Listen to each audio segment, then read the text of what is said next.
tapes of at least 20 programs where United Pentecostal ministers have called, said they contacted you, and asked me if I was afraid to debate you, that I was backing away from it, that I was attacking you and denying you the opportunity to speak.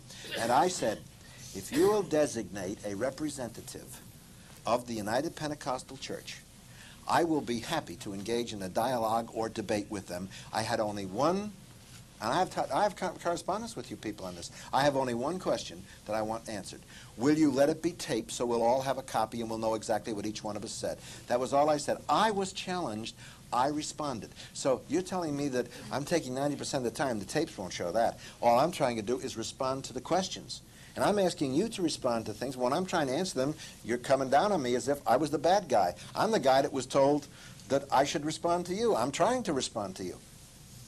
The last question that was on the board also happened to be the fact that the Apostolic Fathers did not teach, and the creeds, you said the creeds taught... The Nicene Creed, you see. You're saying the Council of Nicaea was responsible for the Trinity. Your church history is faulty.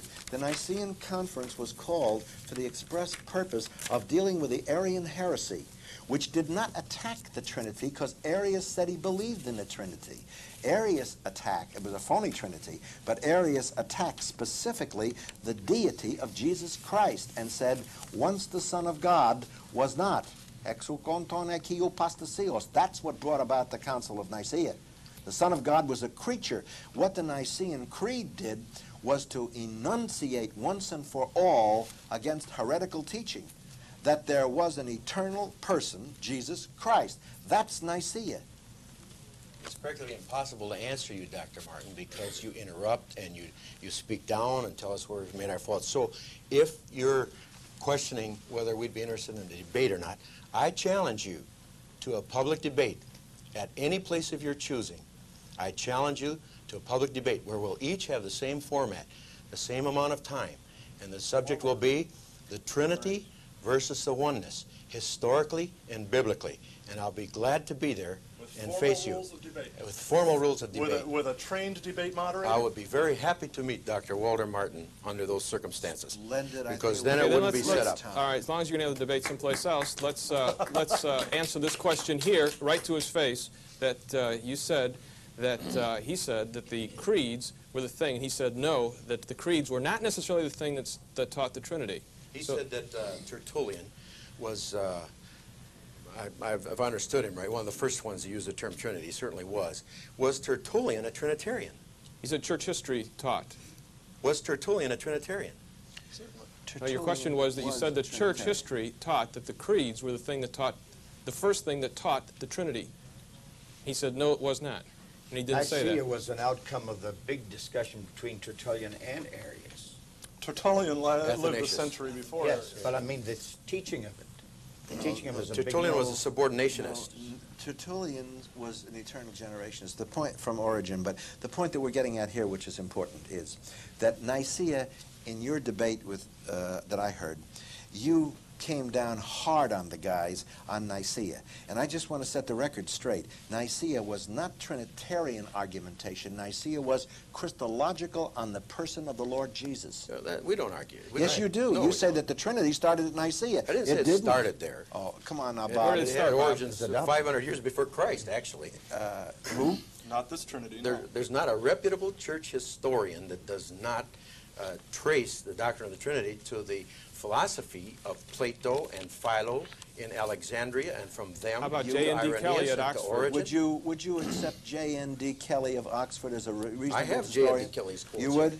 Sure. Would you like to? Give us some, Bob. Yeah, give us Kelly. Go ahead. You give us Kelly. Well, you said you had Wait. He said, give us Kelly. Let me, I've got it right here. Page 22, 21. Reputable church historian. Yes, taught patristics, church fathers at Oxford.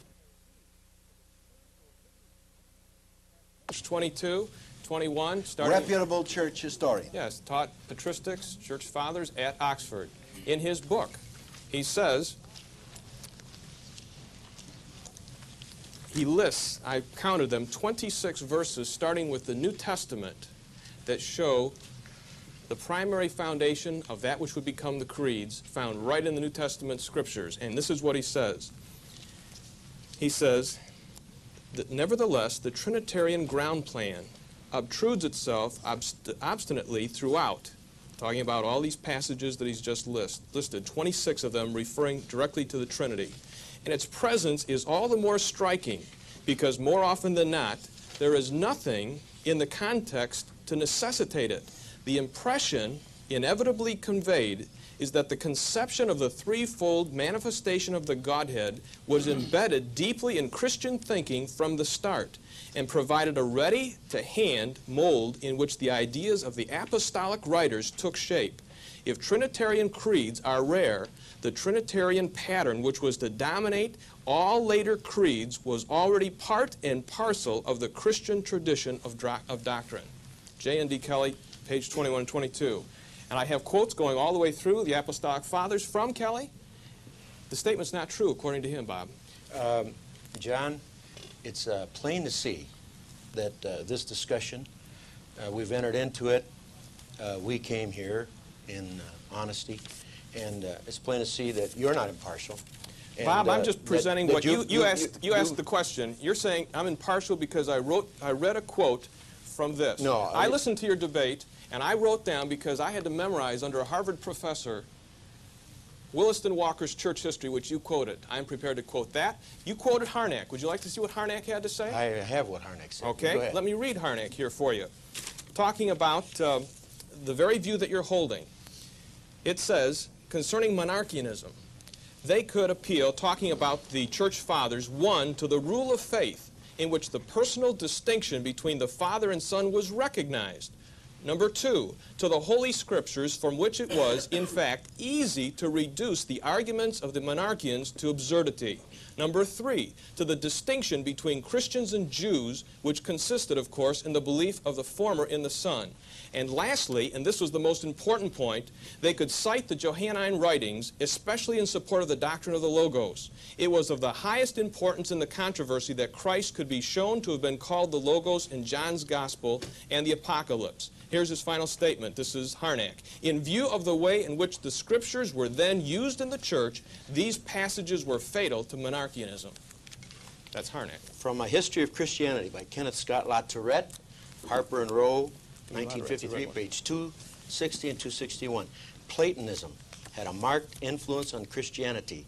It entered from many channels, among them the Hellenistic Jew Philo, You got your book who was there? utilized by some early Christian writers and through Justin Martyr, Clement of Alexandria, Origen, Augustine, and the writings which bore the name of Dionysius the Areopagite. The term logos, which was extensively employed by the Christians as they thought about the relation of Christ to God, came from Greek philosophy, perhaps by way of both Stoicism and Platonism. I have Latourette Irenaeus and right here with me. Tertullian, this is from Rufus M. Jones, were the first church Christian teachers to begin the formation of a definite doctrine. The apologists were at one with their predecessor Philo, the Jew of Alexandria, and with the contemporary thinkers in the schools of philosophy. The supreme revelation of God they call the Logos.